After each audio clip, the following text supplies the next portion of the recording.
ఇప్పుడు నేను చెప్పేటటువంటి మనుషుల దగ్గర మీరు ఎప్పుడు కూడా ఉండకండి. ముఖ్యంగా 20 నుంచి 30 సంవత్సరాల లోపు ఉంటారు కదా, వీళ్ళకి చెప్పడం జరుగుతుంది. చూడండి, ఎవరికైతే ఎప్పుడు చూసినా మూవీస్ అని, షాపింగ్స్ అని, టూర్స్ అని, దాని గురించి ఇవే తప్ప వీళ్ళకి ఏమి ఉండవండి. ముఖ్యంగా సరే ఇవి ఉన్నా సరే గోల్స్ ఎవరికైతే ఉండవో వాళ్ళ దగ్గర మాత్రం అస్సలు ఉండకండి. టైం పాస్ చేసేటటువంటి వాళ్ళ దగ్గర అస్సలే ఉండకండి.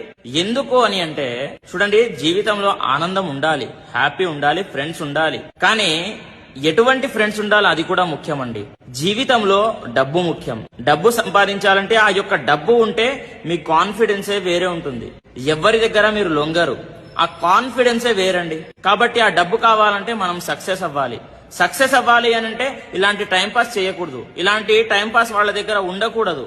కాబట్టి ఎలా ఏం చేస్తారు అని అంటే క్యాల్కులేటెడ్ రిస్క్ తీసుకోండి. 20 నుంచి 30 సంవత్సరాల లోపు ఎవరైతే ఉన్నారో టైం ని వేస్ట్ చేసుకోకండి. ఎందుకు అని అంటే ద మోస్ట్ ఎక్స్పెన్సివ్ థింగ్ ఏది? టైం మాత్రమే. టైం మళ్ళీ తిరిగి రాదు. బాగా సక్సెస్ అవ్వండి, తర్వాత అన్ని వస్తాయి. స్వస్తి, సర్వే జనాః సుఖినో భవంతు.